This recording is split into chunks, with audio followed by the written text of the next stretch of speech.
Pack your things. Your father left everything to me. I've already called a locksmith. You have until noon. That's what my stepmother said to me while I was still wearing the black dress from my father's funeral. She didn't whisper it. She didn't pull me aside. She said it right there in the kitchen, loud enough for the caterers to hear, while the last of the guests were still picking at butter tarts in the living room. She slid a document across the counter like she was serving me a bill at a restaurant. A power of attorney, dated 11 days before my father's stroke. His signature at the bottom was barely legible, a jagged, trembling scrawl that looked like it had been written by someone gripping a pen for the first time. It looked nothing like his handwriting. Nothing like the man who spent 30 years signing custom furniture invoices with the steadiest hand I'd ever seen. It was a fake. A sloppy, desperate fake. I looked up at her. She was already on her phone, texting someone, smiling. Not the tight-lipped smile of a grieving widow. The wide, satisfied grin of someone who had just won a prize. Behind her, through the kitchen window, I could see a silver BMW parked in the driveway. A man I didn't recognize sat in the driver's seat, scrolling through his phone. I didn't know who he was then. I would find out soon enough. I didn't yell. I didn't cry. I didn't beg her to let me stay in the house my father built with his own hands. I just picked up my coat and looked her dead in the eye. "Enjoy the house, Lisa," I said, "while you still can. I bet you've never watched someone sell their own future for a handful of cash, only to realize the receipt was written in vanishing ink. If you've ever had a family member who treated you like an obstacle between them and a paycheck, tell me in the comments what was the moment you knew they'd chosen money over you." 3 hours later, I was sitting on the floor of a basement apartment in Scarborough, staring at a water stain on the ceiling that looked like a question mark. Fitting. The apartment smelled like old carpet and someone else's cooking. It was a brutal downgrade from the 4-bedroom craftsman house in the beaches that my father had spent 20 years restoring by hand. Every banister, every cabinet, every window frame, he had shaped them himself. That house wasn't just property. It was his masterpiece. And now Lisa was changing the locks on it.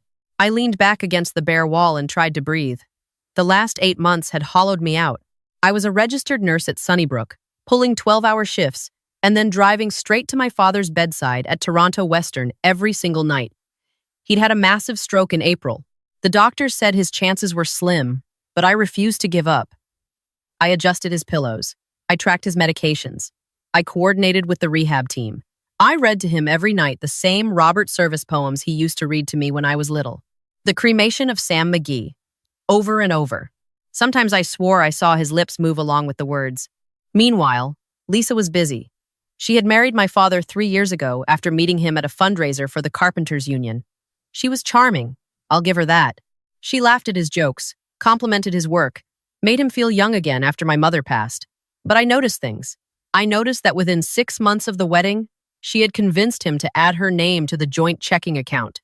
I noticed the $8,000 charge at Holt Renfrew that she explained away as investment pieces. I noticed the way she talked about the house not as a home, but as an asset. "Do you know what detached homes in the beaches are going for right now?" she'd say at dinner, scrolling through House Sigma on her phone. "We're sitting on a gold mine, David."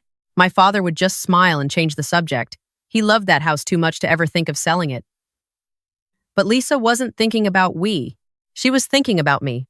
Then, while my father was lying in a hospital bed unable to speak, she did something I didn't discover until it was almost too late.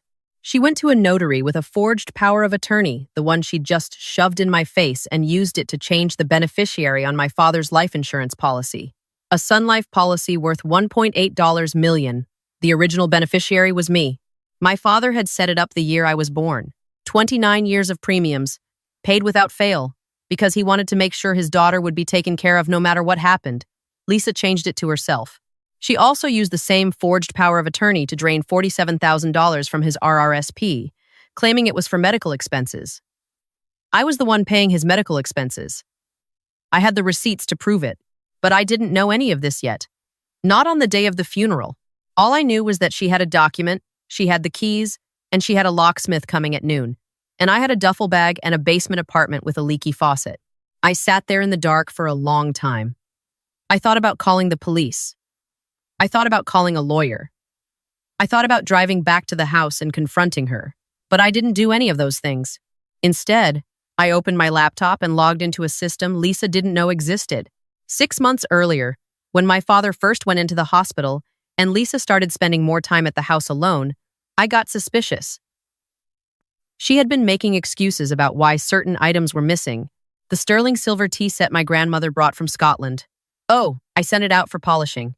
My mother's collection of Margaret Atwood first editions. They were getting dusty. I put them in storage. I didn't believe her. So I installed 3 small security cameras. One in the study, one in the living room, and one in the front hallway. They were tiny, hidden inside a bookend, a picture frame, and a smoke detector.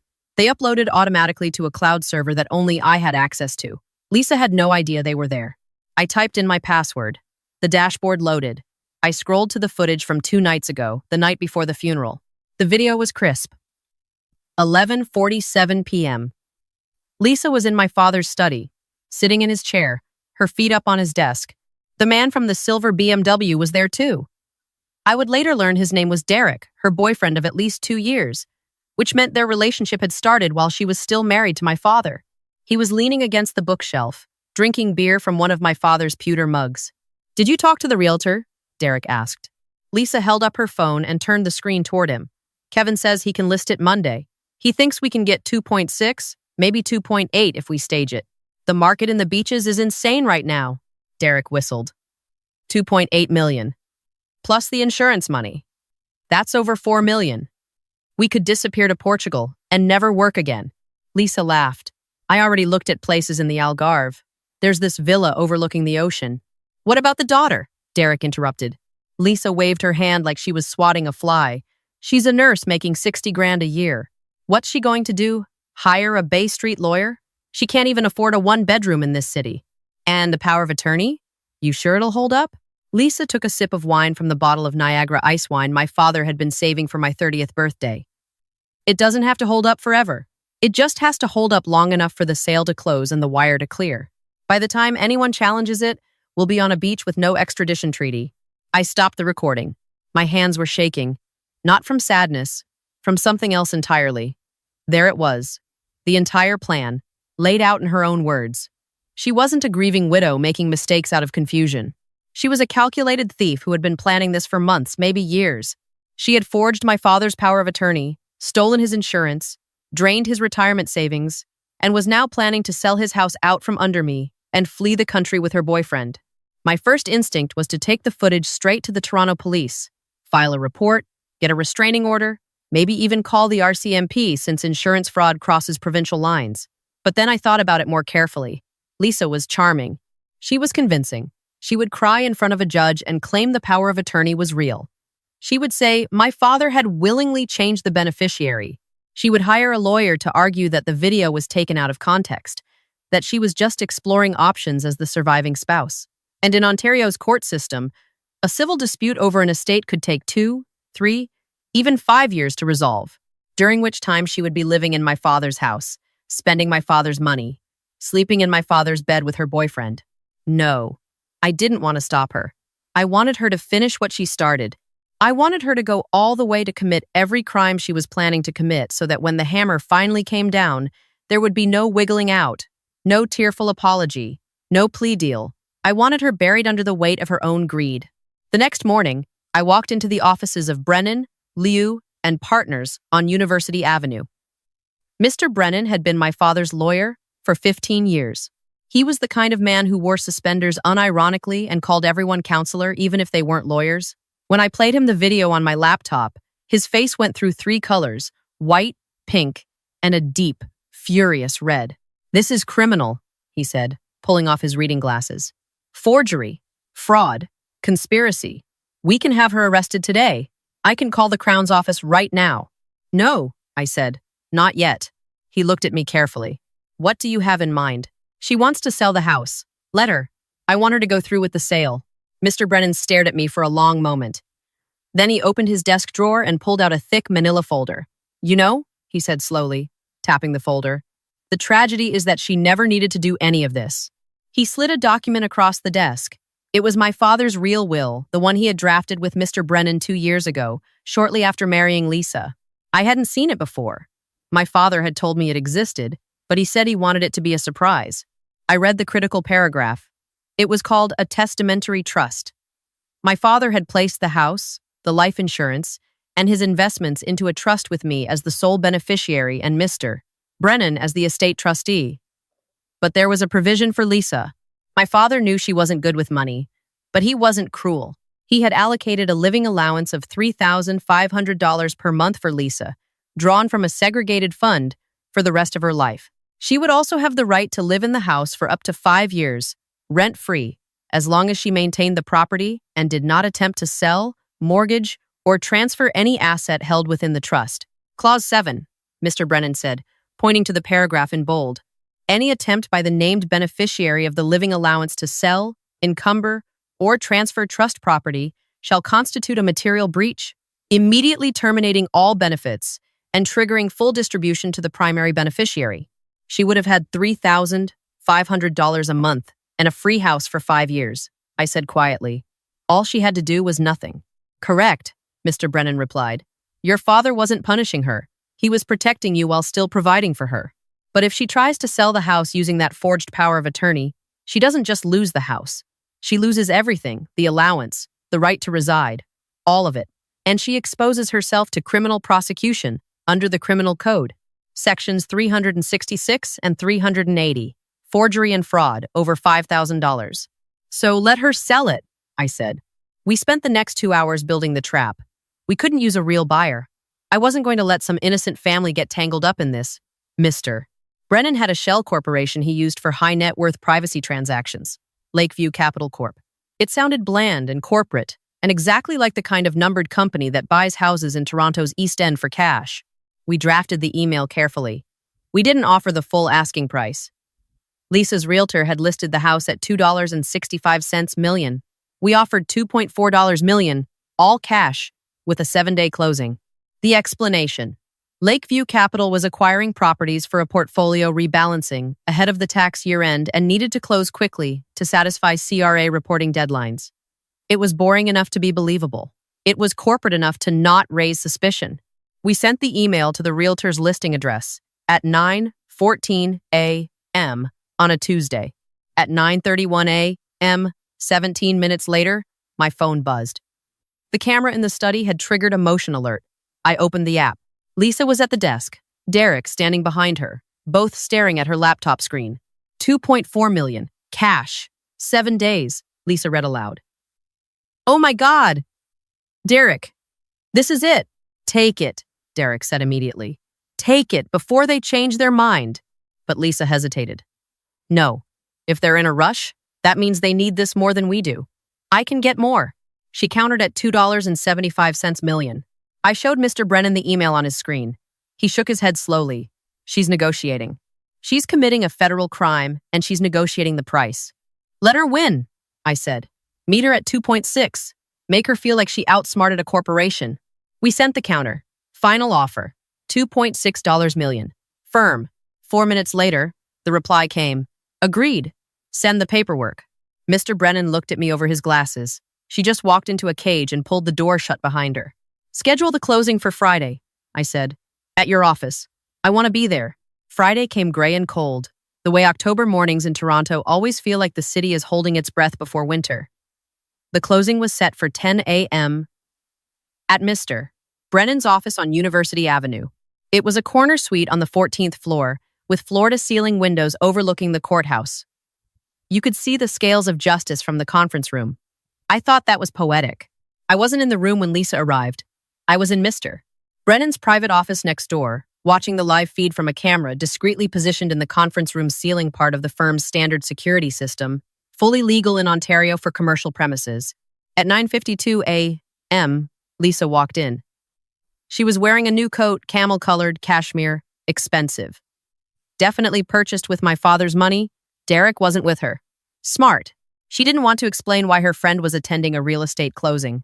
But she had brought Kevin, the realtor, a slick man in a gray suit who clearly didn't ask questions about provenance as long as his commission check cleared. Mr. Brennan's associate, a young lawyer named Priya, was playing the role of Lakeview Capital's representative. She stood and shook Lisa's hand. Thank you for accommodating our timeline, Priya said, perfectly professional. My client is eager to finalize the acquisition. Happy to help, Lisa said brightly. She sat down, crossing her legs, radiating the confidence of someone who thought she had already won. She kept glancing at her phone under the table. I zoomed in on the feed. She was looking at a real estate listing in Lagos, Portugal, a whitewashed villa with a terrace overlooking the Atlantic. 890,000 euros. Priya slid the documents across the table. The wire transfer of $2.6 million is prepared pending verification of the title. Do you have the deed and the power of attorney authorizing the sale? This was the moment. Lisa opened her leather portfolio, also new, also expensive, and pulled out two documents, the forged power of attorney and a transfer deed she had drawn up with some cut-rate notary in Mississauga. She placed them on the table with the careful precision of someone laying down a winning hand in poker. My late husband transferred full authority to me before his passing, Lisa said smoothly. Her voice didn't waver. She had rehearsed this. The property is mine to sell. Clean title. No liens. Priya examined the documents, nodded professionally, and slid across the bill of sale. Lisa signed it without a moment's hesitation. Priya confirmed the wire transfer was initiated. $2.6 million, pending final verification. Lisa smiled. She actually smiled. I watched her shoulders drop with relief. She thought it was over. She thought she had gotten away with it. That's when the conference room door opened. I walked in first. Mr. Brennan was behind me. And behind him was Detective Sergeant Okafor from the Toronto Police Financial Crimes Unit, along with a uniformed officer. Lisa's face didn't just fall. It crumbled. Every muscle in her expression collapsed at once, like a building being demolished from the inside. What the Maya? What are you doing here? I didn't raise my voice. I sat down across from her, placed a folder on the table, and opened it. I'm here because you just tried to sell a house you don't own, I said. Lisa laughed a high, thin, panicked sound. I do own it. I have the power of attorney. Your father. My father never signed that document, I said. And we both know it. But that's not even the most interesting part. I pulled out my father's real will and slid it across the table. This is my father's actual last will and testament, filed with this firm 2 years ago. The house, the insurance policy, and all investments are held in a testamentary trust. I am the sole beneficiary. Mr. Brennan is the estate trustee. Lisa's face went white. That can't be right, he told me. He told you what you wanted to hear, Mr. Brennan said gently. But he planned carefully. He even made provisions for you, Lisa. A monthly living allowance of $3,500 and the right to live in the house for 5 years. All you had to do was not try to sell it. The room went silent. I could hear the traffic 14 floors below. But you did try to sell it, I continued. You forged a power of attorney. You used it to change a $1.8 million life insurance beneficiary. You drained $47,000 from his RRSP. And 6 minutes ago, you signed a fraudulent bill of sale for a property held in trust. Every one of those actions is a separate criminal offense under the Criminal Code of Canada. Lisa's mouth opened and closed. She looked at Kevin, the realtor, who was already inching his chair away from her like she was contagious. Then she looked at Detective Okafor. Miss Hargrove, the detective said, stepping forward, I have a warrant for your arrest on charges of forgery under Section 366, fraud over $5,000 under Section 380, and uttering a forged document under Section 368 of the Criminal Code. This is insane, Lisa stammered. You can't. I'm his wife. I have rights. You had rights, I said quietly. You had $3,500 a month and a roof over your head for 5 years. 5 minutes ago, when you signed that bill of sale, you voided every single one of them. Lisa lunged toward me across the table. The uniformed officer caught her arm. Your father would be ashamed of you. I didn't flinch. My father built that house with his hands. Every beam, every joint, every doorframe. He spent 30 years making it a home. And you tried to sell it in 7 days to fund a villa in Portugal with your boyfriend? Lisa froze. How do you know about... I know about Derek, I said. I know about the BMW. I know about the Algarve. I know about the bottle of ice wine you opened 2 nights ago. I know about every conversation you've had in that study for the last 6 months, because I've been watching. Detective Okafor handed me a tablet. On it was the footage from 2 nights ago, Lisa and Derek, laughing in my father's chair, planning their escape. This recording, along with 6 months of additional footage, has been submitted as evidence, the detective said. We'll also be speaking with a Mr. Derek Fonseca regarding his involvement as a co-conspirator. Lisa started to cry. Not the pretty kind, the ugly kind, with mascara and snot and the sound of someone realizing that the floor beneath them is gone. Maya, please, she whispered. I'm your stepmother. We're family. I stood up. I buttoned my coat, and I said the only thing left to say.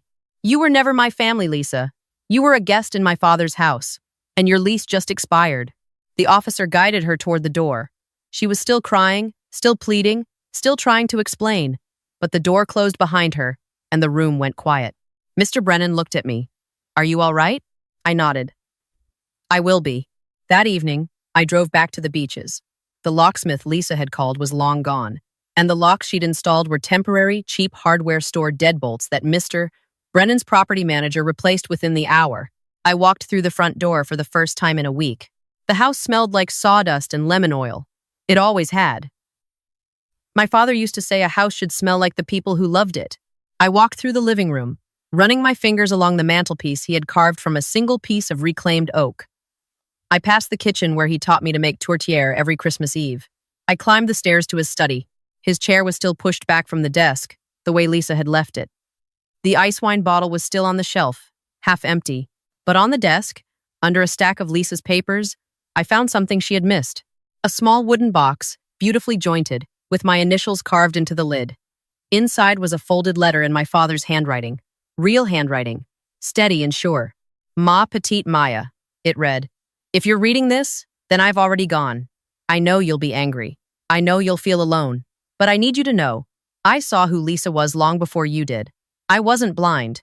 I was just tired, and I didn't want to be alone. But I never forgot who I was building this house for. It was always for you. Every nail, every board, every late night in the workshop, it was all for you. The trust is my promise that she can never take that away. Mr. Brennan will explain the details. And Maya, don't be angry for too long. Anger is a heavy tool. Use it to build something, then put it down. Je t'aime, Papa. I sat in his chair and held the letter against my chest. The house was quiet except for the sound of the lake wind pushing against the windows. For the first time in 8 months, I wasn't planning. I wasn't fighting. I wasn't monitoring cameras or reading legal documents or holding my breath. I was just home. Sometimes justice isn't about destruction. It's about letting someone sign away their own future while you hold the keys they forgot existed. And sometimes, if you're lucky, the person who protected you most is someone who planned their love more carefully than anyone planned their theft. If this story reminded you of someone you've lost or someone who tried to take what was yours, hit that like button and share your story in the comments. And don't forget to subscribe to Karma's Grip, because karma never loses an address. I'll see you in the next one.